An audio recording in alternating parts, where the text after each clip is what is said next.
Okay, people. So, yeah, I remember a little while back, right, seeing this film, but I just never got a chance to catch it when it was out. So, yeah, this week I checked out 3,000 Years of Longing, right? This is the new joint from George Miller, who also co wrote it with Augusta Gore. It's actually based on a short story. Um, yeah, from oh gosh, what's homie's name? A.S. Byatt. It's called The Djinn in the Nightingale's Eye. So yeah, that's a story it's based on. The film is produced by Doug Mitchell, George Miller, executive produced by Dean Hood, Craig McMahon, and Kevin Sun, with Raquel Gill, associate producing.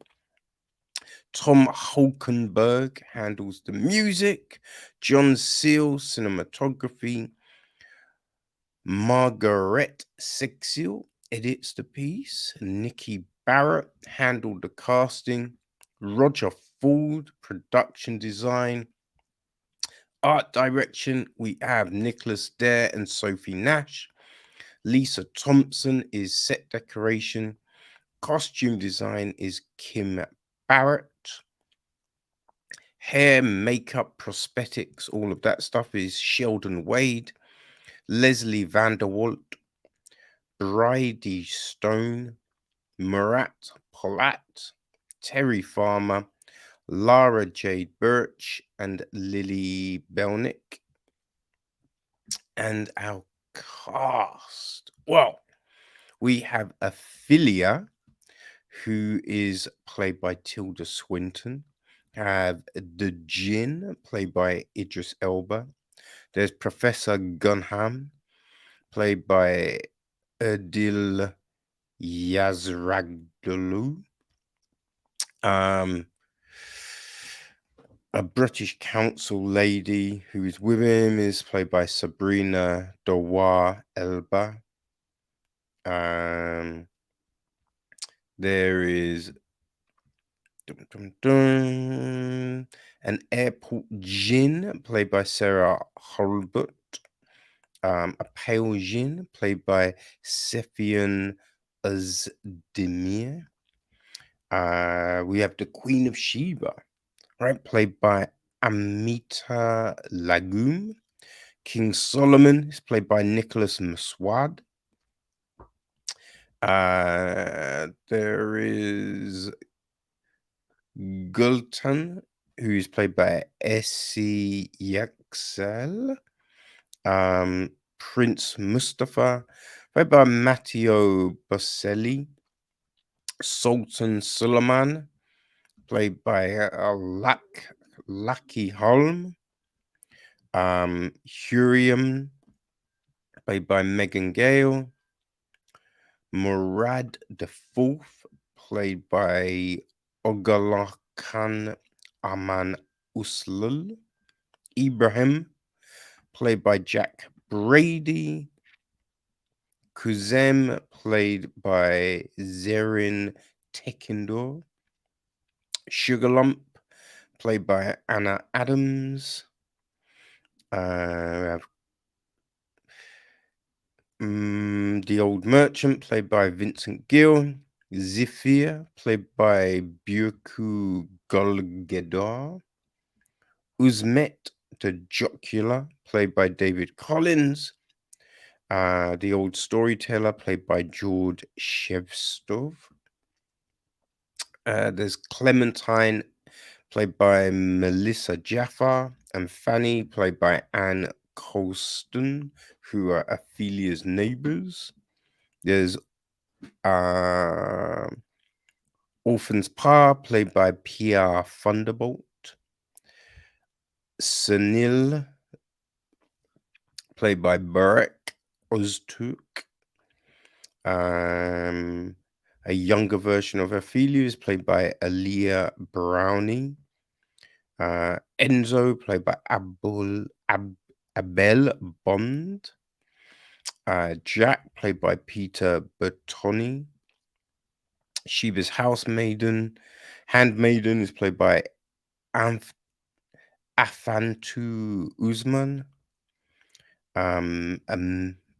Emmeline Porter, played by Leanne McKeesey. Yeah, I mean, there's a lot of people in this. Let's just say that. Okay. Could go on for ages more. But the gist of the story, Dr. Ophelia Binnie is an academic content with life and a creature of reason. While in Istanbul attending a conference, she happens to encounter a Djinn who offers her 3 wishes in exchange for his freedom. This presents 2 problems. First, she doubts that he is real. And second, because she is a scholar of story and mythology, she knows all the cautionary tales of wishes gone wrong.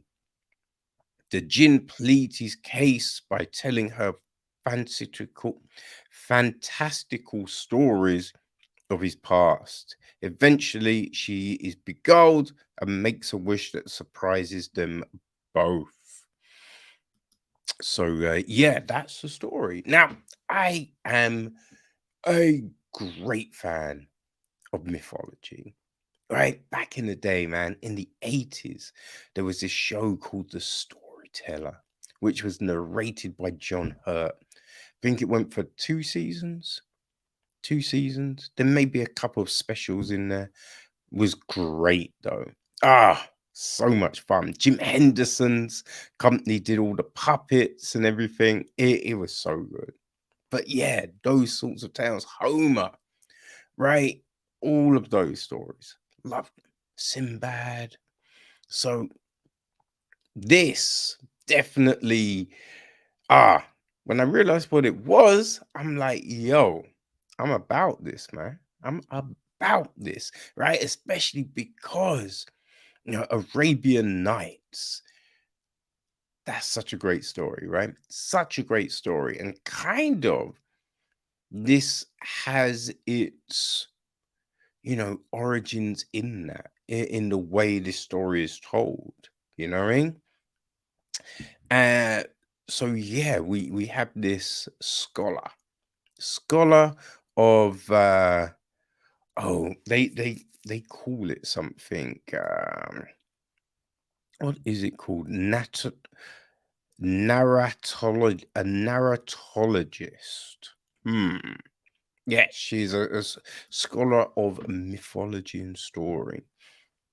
So we have this. She's older and she feels very content with life, right? Set in her ways, doesn't want for anything, we are told. She gets to travel and do the things she loves. So when she meets this Jinn, yeah, there's a problem. There is a distinct problem because, as mentioned, she understands what it means to do the whole wish game. But also, if she has everything, she can't make the wishes.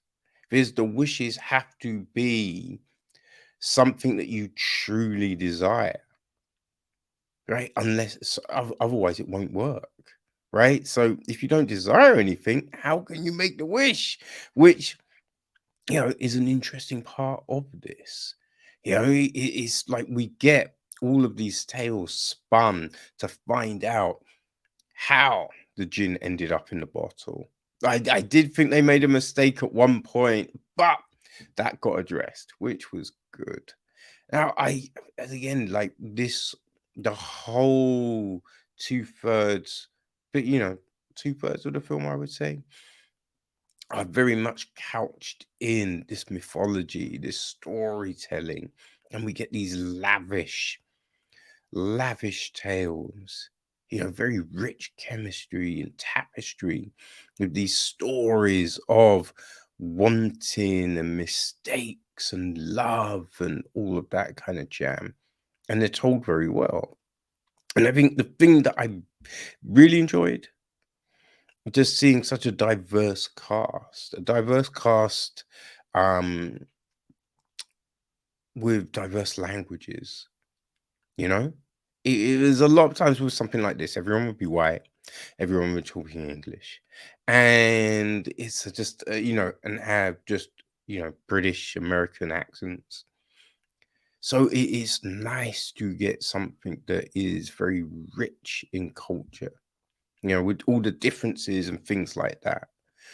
Uh, and people looking like the region in which the story is meant to be based. That's definitely something, right? Um, so yeah, that part, felt really strong. Like the last third, I kind of feel was probably the weakest of. It felt like it kind of petered out slightly. And I think the ending, like, because I think the way it is kind of bringing you through, the understanding is one thing. And so with the ending, there does seem to be a flaw in the logic. Now, it's not to say this wouldn't or couldn't, but it's just the way it is kind of broken down. You're like, huh, how is that? Right? The big thing with this is though, right? All of these stories is there's all this kind of thing about love and how it's perceived, how it's received, right? Perception and reception are very big here, you know, and it's not always in a good way, right? Because well, you tell yourself you love something, but is it just desire? Is it just a craving, a wanting because someone else has that thing, right? And you want love, but do you want love or do you really just want attention? I can't speak today. Yeah, do you just want attention? Are you just looking for devotion? You know, does it really matter where that love is coming from? Like these are kind of topics that get touched on and addressed. You know what I mean? Like loving someone sometimes is understanding that, they have certain needs and wants that maybe you can't deliver, you know? So we see all of these things, and then it's just that whole I'm content, but are you content or are you just closing something off because you fear trying to get that thing, right? You fear that the opportunity for you to get that thing has passed, right? Opening yourself up could lead to pain and hardship, right? That you don't want. So by going, I don't need anything, it's your mechanism for protection. We think we look at all of these things within this film, which is interesting. Yeah, definitely interesting. Um, you know, it's very vibrant. Like the way there was a film, I cannot remember the guy's name, but the film was The Cell, right? I think it was Jennifer Lopez's first feature, right? I think that was the gist of the film. But man, it looked spectacular. It looked spectacular. Story-wise, it was a bit of a dud. But this kind of reminded me of that visually. It was very nicely done. And I feel that this was probably produced during lockdown. And so a lot of it, you've got scenes with just Ophelia and the Djinn, but it works because it's all storytelling. So they were able to navigate that, you know, and it didn't seem that it was being forced down your head, your throat, that this was made during lockdown, the pandemic, and blah blah blah. Although at the end we do get some of that, but yeah, as a whole, I did enjoy it. I did enjoy it. You know, as I said, I felt it kind of slips towards the end, but you know, what I mean, the rest of it, I did enjoy. And as I said, I love stories and mythology. So, you know, I kind of feel that there is that, which could be a little biased, but you know, I kind of feel, you know, if you enjoy Arabian Nights, now there definitely have been iterations that just have not worked, right? If you've enjoyed, you know, Sinbad and you know things like that, then I think this could speak well to you, you know? So yeah, just think about that kind of thing. Look, it's better than Troy. I thought Troy was rubbish. Oh, god damn it. Could have been so good, you know what I mean?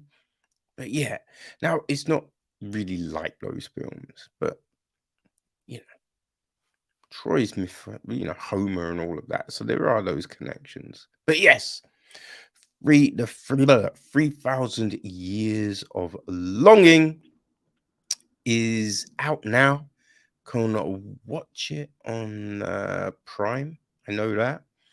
Probably, you know, a load of other places as well. So, yeah, if it sounds like it's your thing, people, we have some great performances here, you know.